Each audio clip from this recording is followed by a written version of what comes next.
Good morning everybody. Success point Deoband में आपका फिर से स्वागत है। आज हम चर्चा करेंगे गांधी जी पर। एक आपने कहावत सुनी होगी कि मजबूरी का नाम महात्मा गांधी। आखिर ये कहावत लोकोक्ति चली कहाँ से? तो एक बार की बात है, जब गांधी जी साउथ अफ्रीका गए थे तो लंदन से अपनी पढ़ाई पूरी करने के बाद भारत जब लौटे, उन्होंने अपनी वकालत जब मुंबई में शुरू की तो वकालत ज़्यादा अच्छी नहीं चल पाई। उनके पास एक केस आया, दादा अब्दुल्ला। ये अब्दुल्ला एक मुस्लिम व्यापारी थे गुजरात के, और इनका जो केस था ये साउथ अफ्रीका में था। तो गांधी जी को अपना केस सौंपा इन्होंने पैरवी करने के लिए। अब गांधी जी इंडिया से साउथ अफ्रीका जाते हैं। ये कब की बात है? 1893 की, सन 1893। सन 1893 में गांधी जी जब इंडिया से साउथ अफ्रीका पहुँचे तो क्रूजर शिप से पहुँचे थे। शिप का नाम क्या था? जहाज़ का नाम क्रूजर। कुछ लोग समझते हैं राजपुताना। राजपुताना जहाज़ से गए थे गांधी जी लंदन में, जब दूसरे गोलमेज सम्मेलन में भाग लिया था। और ये कौन सा मौका था? केस की पैरवी करने के लिए। तो जैसे ही साउथ अफ्रीका पहुंचते हैं, अब गांधी जी को कुछ सफ़र ट्रेन के द्वारा तय करना था, यानी कि डरबन से प्रिटोरिया जाना था। शिप से पहले साउथ अफ्रीका गए और वहाँ से डरबन से प्रिटोरिया का जो सफ़र था, गांधी जी के पास ए श्रेणी का टिकट था, यानी कि ए क्लास का ट्रेन का। लेकिन वहाँ पर ऐसा नियम था कि कोई भी निग्गर या कोई भी भारतीय अंग्रेज़ों के साथ में सफ़र नहीं कर सकता, जबकि गांधी जी के पास टिकट थी इसकी। वहीं पर एक हाल्ट पड़ता है मैरिट्सबर्ग, स्टेशन का नाम मैरिट्सबर्ग। गांधी जी को अभद्र तरीके से वहाँ पर उतारा गया और बहुत ही एक दुर्व्यवहार किया गया। तो गांधी जी को एक बात फील हुई कि यहाँ तो डिस्क्रिमिनेशन, भेदभाव बहुत ही ज़्यादा है। उसके बाद में फिर वो कहीं होटल में जाते हैं ठहरने के लिए, लेकिन वहाँ भी वही अभद्र व्यवहार किया जाता है, क्योंकि भारतीयों के साथ में वहाँ पर डिस्क्रिमिनेशन था, भेदभाव था। आखिर वहाँ पर भारतीय आए कहाँ से?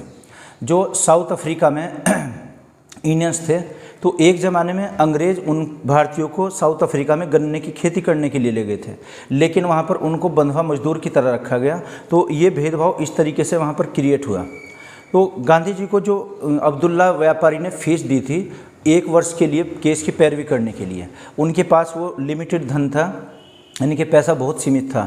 उसी में उन्होंने केस की पैरवी की। गांधी जी को कई बार वहाँ अदालत में जाना पड़ा प्रिटोरिया में, वो ना जाने कैसे कैसे वहाँ पर गए। तो लेकिन उनके पास में जो धन था, कभी दोबारा दादा अब्दुल्ला से उन्होंने धन की रिक्वेस्ट, यानी कि मनी की रिक्वेस्ट नहीं की, और उसी में अपना काम चलाया। हालांकि इस चीज़ को फील करते थे दादा अब्दुल्ला भी कि गांधी जी को और भी एक्स्ट्रा पैसा दिया जाए, लेकिन उन्होंने ये मांगा नहीं था। गांधी जी मजबूर हो गए थे। जो कहावत जो चली है कि मजबूरी का नाम महात्मा गांधी, अगर ये कहा ना कि गांधी जी को मजबूर सबसे पहले किसने कहा, वो दादा अब्दुल्ला जी ने कहा था, जिनके केस की पैरवी करने के लिए। एक तो ये पहली कहानी मिलती है गांधी जी की कि उनको साउथ अफ्रीका में दादा अब्दुल्ला ने मजबूरी का नाम महात्मा गांधी एक कहावत के रूप में प्रचलित किया। दूसरा, गांधी जी जब इंडिया में वापस लौटे थे तो 9 जनवरी सन 1915 को आए थे यहाँ पर। इसी दिन को हम प्रवासी दिवस भी मनाते हैं। और एक खिलाफत आंदोलन चला 1919 में। खिलाफत आंदोलन के बाद में हुआ यहाँ पर असहयोग आंदोलन 1920 से 22। तो बात है खिलाफत आंदोलन की। जब खिलाफत आंदोलन हुआ तो ये इसका कारण क्या था कि तुर्की में एक खलीफा थे, मुस्तफ़ा अहमद कमाल पाशा।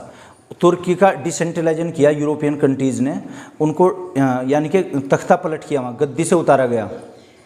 उनका सहयोग करने के लिए, यानी कि मुस्तफ़ा कमाल पाशा का सहयोग करने के लिए भारतीय मुस्लिमों ने एक संगठन बनाया, और उनके एक यानी कि उनके सम्मान में वो चाहते थे कि उनको टप्पड़ ना किया जाए, वहाँ से गद्दी से ना उतारा जाए। तो यहाँ पर रैलियाँ निकाली, सम्मेलन किए गए भारतीय मुसलमानों के द्वारा।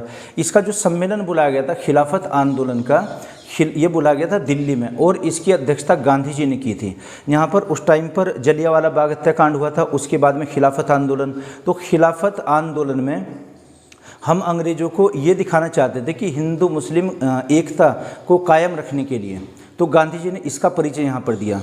जबकि साउथ में अगर देखा जाए, उसी टाइम पर 1919 में ही दक्षिणी भारत में हिंदू मुस्लिम के रियोट्स वहाँ पर हुए थे, सांप्रदायिक दंगे हुए थे। वहाँ पर जब दंगे हुए तो काफ़ी हिंदू और मुस्लिम मारे गए उसमें। गांधी जी यहाँ भी मजबूर थे, हालांकि वो खिलाफत आंदोलन को लीड कर रहे थे उस टाइम पर, लेकिन उन्होंने वो आंदोलन नहीं छोड़ा। वो तब भी मुस्लिम आंदोलन की अध्यक्षता करते रहे। यहाँ पर भी गांधी जी मजबूर थे। तो दूसरी घटना ये थी कि गांधी जी को ये मजबूरी का नाम महात्मा गांधी क्यों कहा गया, खिलाफत आंदोलन के दौरान। हालांकि इस आंदोलन को बाद में असहयोग आंदोलन में मर्ज किया गया। तो ये घटनाएं मिलती हैं जहां गांधी जी को मजबूरी का नाम महात्मा गांधी कहा गया। तो पहली बार किसने कहा, दादा अब्दुल्ला ने, और उसके बाद में खिलाफत आंदोलन के दौरान कहा। तो ये मैं समझता हूँ ये आपकी छोटी सी नॉलेज आपकी समझ आई होगी। अगर नहीं तो कमेंट बॉक्स में आप बताइएगा। Okay, thank you.